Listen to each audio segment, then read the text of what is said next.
Hello everyone, मैं हूं हिना अंजुम। मेरी क्लास में आप लोगों का स्वागत है। आज हम क्लास 8 का एक बहुत ही इंटरेस्टिंग चैप्टर करने जा रहे हैं। आई होप आप लोगों को मज़ा आएगा और बहुत कुछ सीखने को मिलेगा। हम क्लास शुरू करें उससे पहले मैं आप लोगों से कुछ सवाल पूछना चाहती हूँ। आप लोग उसका जवाब दीजिएगा। तो सवाल ये है कि आप हमें ये बताइए कि हमारा शरीर किससे बना है। हमारा शरीर किससे बना है? ओके, हड्डियों से, मांसपेशियों से। Very good. और कुछ? ओके, आप लोग मुझे ये बताइए कि एक घर बनाने के लिए हमें क्या लगता है? घर किस चीज़ से बनता है? एग्जैक्टली, घर ईंटों से बनता है। ठीक उसी तरह जिस तरह ईंट से दीवार बनती है, दीवार से कमरा और कमरा से एक घर बनता है, ठीक उसी तरह हमारा शरीर भी एक छोटी इकाई से बनता है जिसे सेल कहते हैं।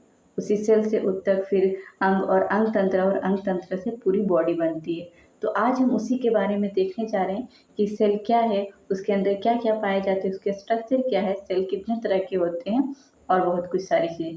तो चलिए बिना समय वेस्ट किए हम अपने क्लास को शुरू करते हैं। सबसे पहले हम ये जानेंगे कि कोशिका क्या होती है। कोशिका किसे कहते हैं? कोशिका जीवों की संरचनात्मक एवं क्रियात्मक इकाई है, मतलब स्ट्रक्चरल और फंक्शनल यूनिट है।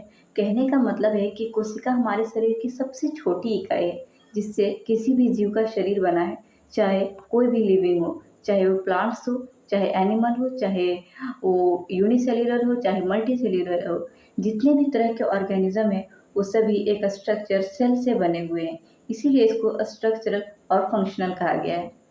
तो अब हम जानते हैं कि कोशिका की खोज कैसे हुई, किसने कोशिका की खोज की।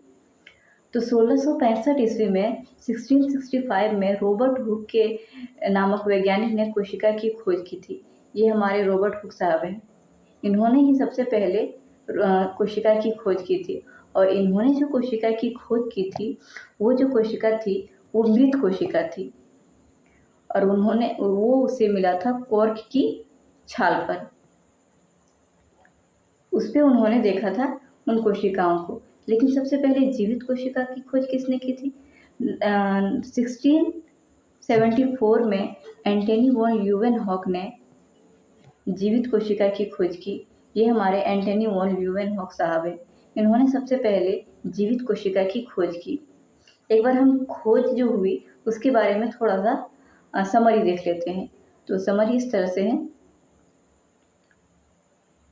1665 में किसने कोशिका की खोज की? रॉबर्ट हुक ने। लेकिन वो कोशिका कैसी थी? डेड सेल थी, मतलब वो कोशिका मृत कोशिका थी। 1674 में लिविंग सेल की खोज की किसने? एंटनी वॉन ल्यूवेनहॉक ने।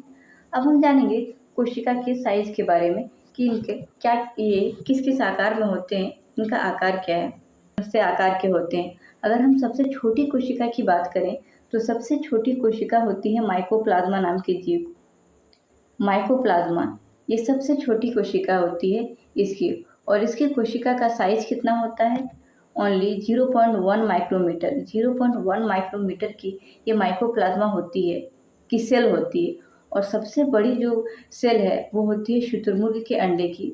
ऑस्ट्रिच के एग का सेल सबसे बड़ा होता है। और अगर हम बात करें सबसे लंबी कोशिका की, तो सबसे लंबी कोशिका हमारी तंत्रिका कोशिका होती है।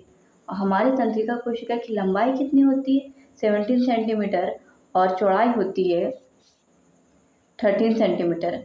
अच्छा, तंत्रिका कोशिका क्या है? तंत्रिका कोशिका हमारे ब्रेन में पाई जाने वाली कोशिकाएं हैं। हमारे ब्रेन की सभी कोशिकाओं की यूनिट है ये हमारा न्यूरॉन है। ये हमारा न्यूरॉन है, इसी को नर्व सेल बोला जाता है, इसी को तंत्रिका कोशिका बोली जाती है। इसी से हमारे शरीर में जितनी भी सोचने की प्रक्रियाएं होती है, और बहुत कुछ हम इसके बारे में आगे कक्षा में जानकारी प्राप्त करेंगे। तो यहाँ तक के लिए हम ये जानते हैं कि ये हमारे शरीर की सबसे लंबी कोशिका होती है, और ऐसे मिलियंस ऑफ कोशिकाएं हमारे ब्रेन में होती है। अब हम कोशिकाओं के अन्य किस किस आकृति में होता है, यहाँ हम देख सकते हैं कि ये हमारा ब्लड सेल है, जो कॉनकेव सेल, ये हमारा ब्लड सेल है जो हमें कॉनकेव सेल में देखने को मिला। ये हमारे मसल सेल्स हैं। तो यहाँ हम ये देख रहे हैं कि अलग अलग सेल्स की अलग अलग आकृति होती है। मतलब हमारे शरीर में जो सेल्स पाए जाते हैं वो विभिन्न आकृति के हो सकते हैं। कुछ गोलाकार हो सकते हैं, कुछ चौकोर भी हो सकते हैं, वहीं कुछ अंडाकार हो सकते हैं, कुछ इरेगुलर भी हो सकते हैं। अब हम जो इनके साइज के बारे में देखें उसको थोड़ा सा क्विक समरी के रूप में देखते हैं। हमारी सबसे छोटी कोशिका जो हमने देखा वो क्या है, माइकोप्लाज्मा। और माइकोप्लाज्मा की साइज कितनी है, 0.1 माइक्रोमीटर। और हम लार्जेस्ट सेल की बात करें तो वो है ऑस्ट्रिच का एग, जो कि 17 × 13 सेंटीमीटर का है। और अगर लॉन्गेस्ट सेल की बात करें तो वो हमारा नर्व सेल है। कोशिका के आधार पर जीवों को कितने भागों में बांटा गया है, तो कोशिका के आधार पर जीवों को 2 भागों में बांटा गया है। एक कोशिकीय जीव तथा बहुकोशिकीय जीव, यूनिसेल्यूलर और मल्टीसेल्यूलर। तो जिन जीवों का शरीर केवल एक कोशिका से बना है, कुछ जीव ऐसे भी हैं जिनका शरीर एक ही कोशिका से बना है और उसी एक कोशिका से उस जीव का सारा काम होता है, चाहे डाइजेशन का हो, रेस्पिरेशन का हो, रिप्रोडक्शन का हो, चाहे उनके शरीर में होने वाली कोई भी क्रियाएं हो, बस एक सिंगल सेल के जरिए मुकम्मल होती है। ये है अमीबा। आप अमीबा के बारे में पहले भी जानते होंगे और अगर नहीं जानते हैं तो यहाँ मैं बता रही हूँ। ये अमीबा है। ये अमीबा एक सिंगल सेल ऑर्गेनिज्म है और इसमें ये अमीबा जो है अपना स्ट्रक्चर किसी भी रूप में बदल सकता है। इसी को ये अपना फुटपाथ बना लेता है, मतलब इसी को ये अपने खाने के लिए स्ट्रक्चर बना लेता है। फिर इसी को ये रिप्रोडक्शन के लिए भी यूज़ करता है, इसी को ये डाइजेशन के लिए यूज़ करता है। हर तरह से एक ही स्ट्रक्चर को, एक ही सेल का यूज़ किया जाता है और इसी को बोला जाता है यूनिसेल्यूलर ऑर्गेनिज्म। और इसका एक बेहतरीन एग्जाम्पल है अमीबा। अब दूसरा टाइप है इसका मल्टीसेल्यूलर ऑर्गेनिज्म, मतलब बहुकोशिकीय जीव। तो बहुकोशिकीय जीव कैसे है, जैसे हम मानो हमारा शरीर अलग अलग बहुत तरह की कोशिकाओं से बना है, अलग अलग तरह की कोशिकाओं से बना है, इसीलिए हमारा अलग अलग ऑर्गन अलग अलग काम के लिए प्रेजेंट है। हमारे अलग अलग ऑर्गन से अलग अलग काम होते हैं। तो वे जीव जिनका शरीर बहुत सारी कोशिकाओं से बने होते हैं उन्हें हम मल्टीसेल्यूलर ऑर्गेनिज्म कहते हैं। चाहे वो मानव हो, चाहे प्लांट्स हो, चाहे एनिमल हो, और से भी एनिमल है, वो हमारे मल्टीसेल्यूलर में आ जाते हैं। इसके बारे में हमने पहले देखा कि समान प्रकार की कोशिकाएं मिलकर उत्तक बनाते हैं, मतलब जब बहुत सारे सेल्स मिलते हैं तो उत्तक बनते हैं। ठीक उसी तरह जब बहुत सारे ईंट मिलते हैं तो दीवार बनते हैं। अनेक उत्तक मिलकर अंग बनाते हैं, ऑर्गन बनाते हैं। जैसे बहुत सारे दीवार मिलके कमरा बनाते हैं। अनेक अंग मिलकर अंगतंत्र बनाते हैं। जैसे बहुत सारे जब कमरे बन जाए तो घर बनाते हैं, और जब सब अंगतंत्र मिल जाते हैं तो एक पूरे जीव का निर्माण हो जाता है, एक कंप्लीट ऑर्गेनिज्म बन जाता है। इसी तरह जीव का निर्माण होता है, सेल से टिश्यू, टिश्यू से ऑर्गन सिस्टम, ऑर्गन से organ system and whole body. क्या हुआ, कोशिका बनी, कोशिका मिलके उत्तक बना, उत्तक मिलके अंग बना, अंग मिलके अंगतंत्र बना और अंगतंत्र मिलकर एक पूरा जीव बना।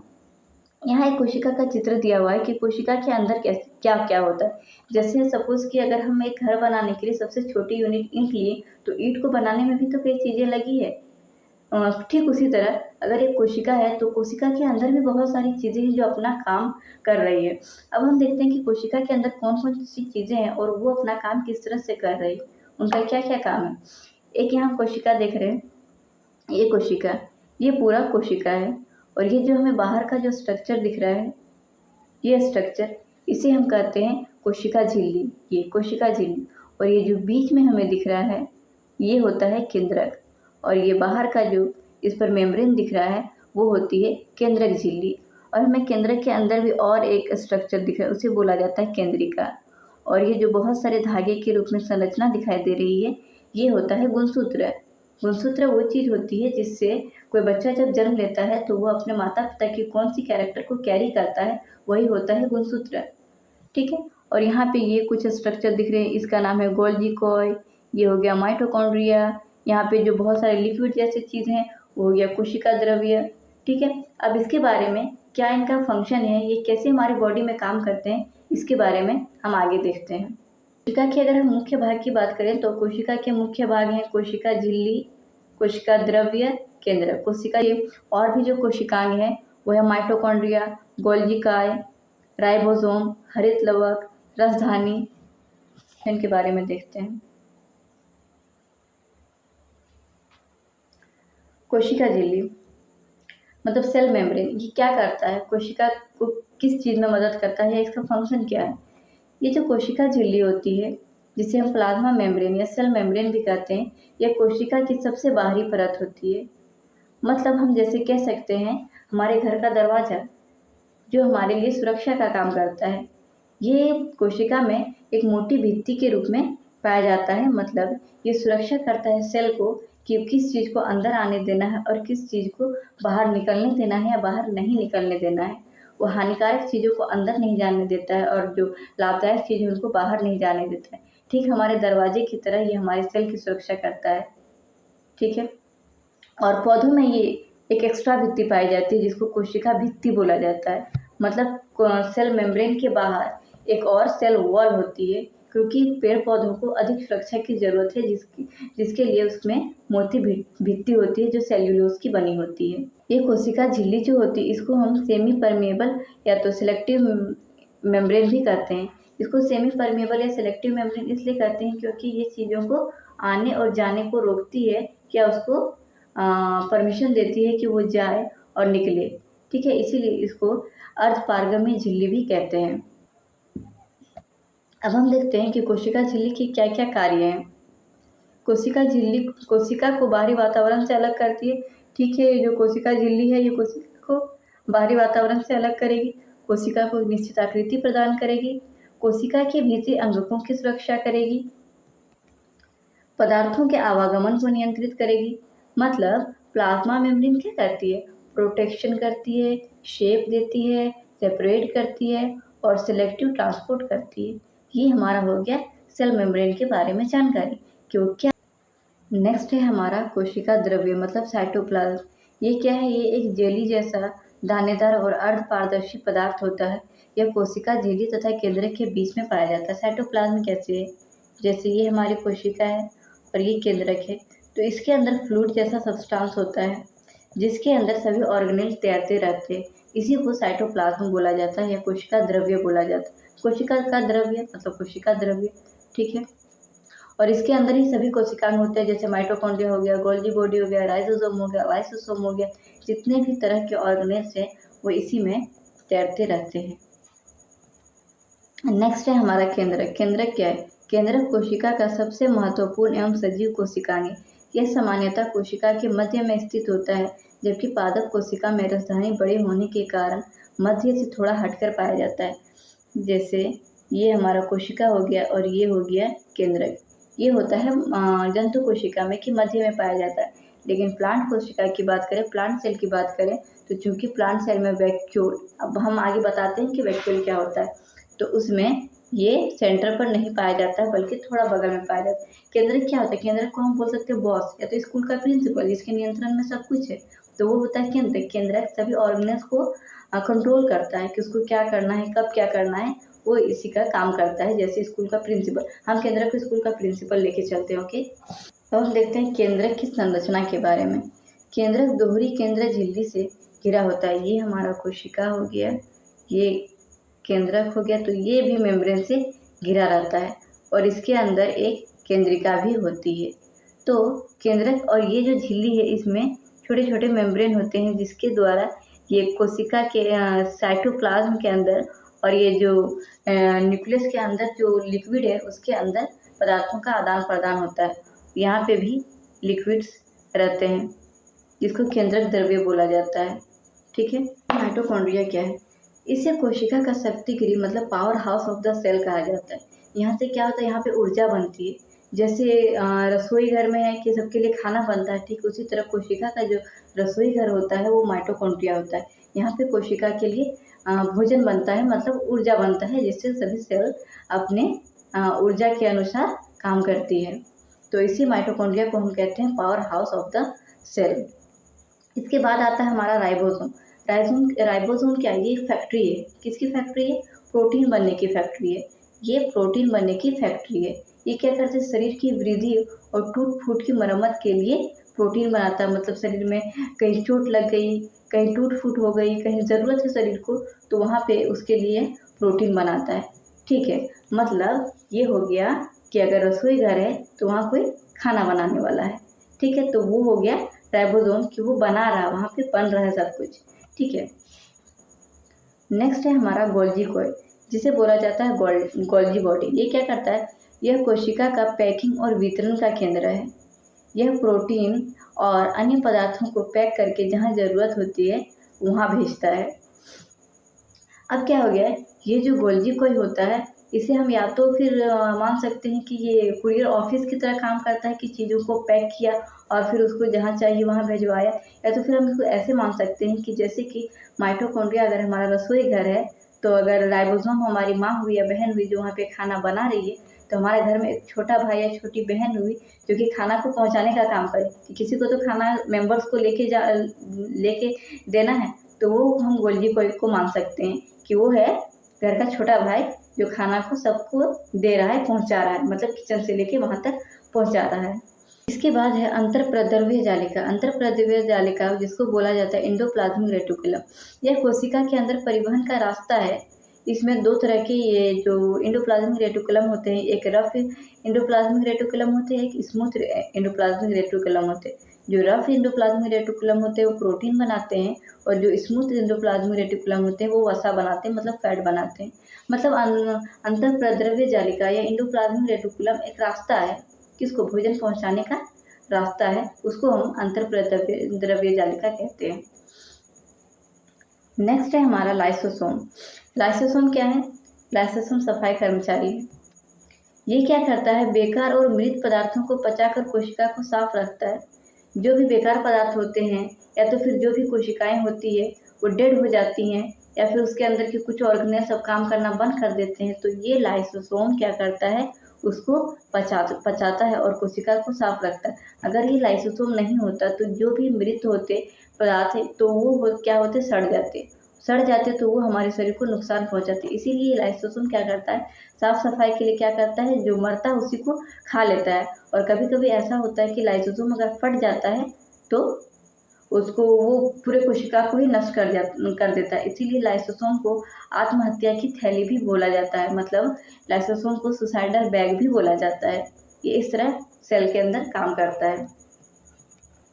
नेक्स्ट है हमारा रसधानी, जिसको बोला जाता है वैक्यूल। ये हमारा स्टोर रूम हो गया, ठीक है, ये लाइक स्टोर रूम। यह भंडारण की थैली है, जैसे हम स्टोर रूम में सभी चीज़ों को रखते हैं, तो ये भी है।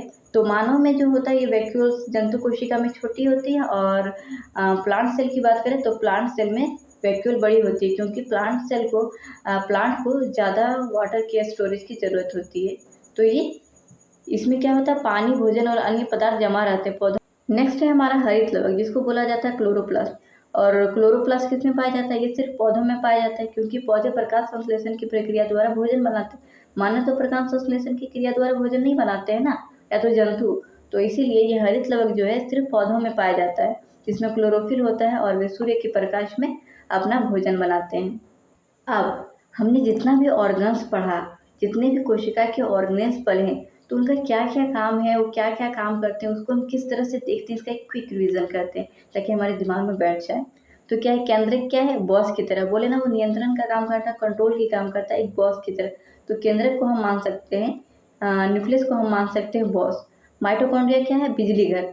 वहाँ पे क्या होता है? ऊर्जा बनता है, ठीक है। तो माइटोकॉन्ड्रिया को हम बिजली घर मान सकते हैं। राइबोसोम क्या होगी? Protein factory. प्रोटीन फैक्ट्री क्यों? क्योंकि वहाँ पे प्रोटीन बन रही है। गोल्जी कोय हमारा क्या हो गया? पैकिंग और डिलीवरी सेंटर, मतलब यहाँ पे क्या हो रहा है? पैकिंग किया जा रहा है, प्रोटीन को पैक किया जा रहा है, फिर जहाँ पे ज़रूरत है वहाँ पे पहुँचाया जा रहा है। तो ये हो गया गोल्जी कोय। एंडोप्लाज्मिक रेटिकुलम, ये है ज़रूरत के अनुसार कोशिका तक प्रोटीन और अन्य पदार्थ को पहुँचाना, मतलब ये सड़क के हाईवे जहाँ पे आना जाना चल रहा है।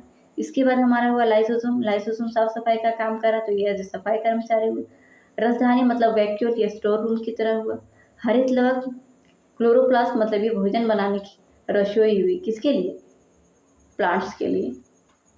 कोशिका झिल्ली सुरक्षा गेट हो गया, किसको अंदर आने देना है और किसको बाहर जाने देना है, किसको बाहर नहीं जाने देना है। और कोशिका भित्ति होगी सबसे मजबूत दीवार, जो सिर्फ प्लांट्स में पाई जाती है, ठीक है। आई होप आप लोगों को ये समझ में आया होगा कि किस ऑर्गन्स का क्या काम है और इसको हम अपने डेली लाइफ से किस तरह से कनेक्ट कर सकते हैं। अगर आप इसको अपने डेली लाइफ से कनेक्ट करके पढ़ते हैं तो आपको बहुत ईजीली याद हो जाएगा, ठीक है। अब हम लास्ट देख लेते हैं कि एनिमल सेल और प्लांट सेल में क्या क्या अंतर है। ये हमारा हो गया एनिमल सेल और ये हो गया हमारा प्लांट सेल।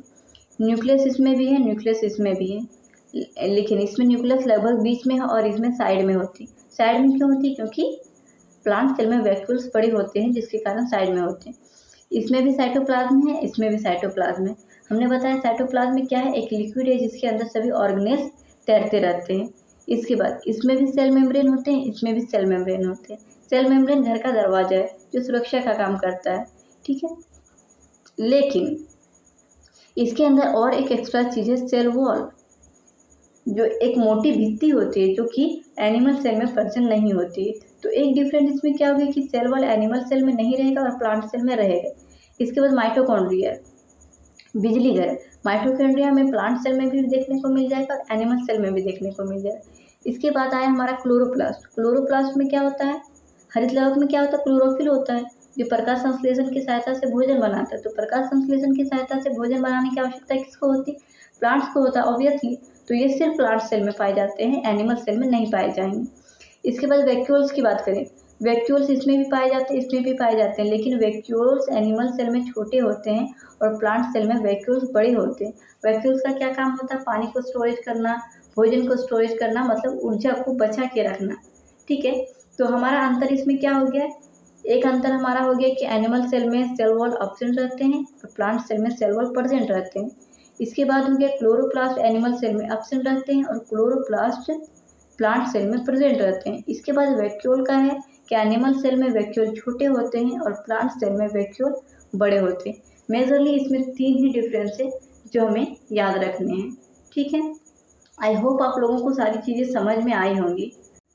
क्लास 8 एनसीईआरटी में सेल के बारे में यही सब है कि सेल क्या होती है, उसकी खोज किसने की, जीवित कोशिका की खोज किसने की, मृत कोशिका की खोज किसने की, कोशिका के टाइप्स क्या होते हैं, यूनिसेल्युलर, मल्टीसेल्युलर, सबसे छोटी कोशिका किसकी होती है, सबसे बड़ी कोशिका क्या होती है, कोशिका के मुख्य ऑर्गेनेल्स क्या होते हैं जिसमें हमने पढ़ा कोशिका भित्ति, कोशिका झिल्ली, कोशिका द्रव्य, केंद्रक, mitochondria, ribosome, lysosome, endoplasmic reticulum, इस तरह की चीज़ें हमने पढ़ी। साथ में हमने यह भी देखा कि एनिमल सेल और प्लांट सेल में डिफरेंस क्या क्या है। मेजरली इस 8 क्लास के में सेल्स के बारे में इतना ही पढ़ना, बाकी सेल्स के बारे में और बहुत सारी जानकारी है जो हम क्लास 10th में पढ़ेंगे। इसके लिए हम अपना क्लास यहीं पर ख़त्म करते हैं। उम्मीद करती हूँ आप लोगों को समझ में आई होगी। तब तक के लिए पढ़ते रहिए, आगे बढ़ते रहिए। Thank you.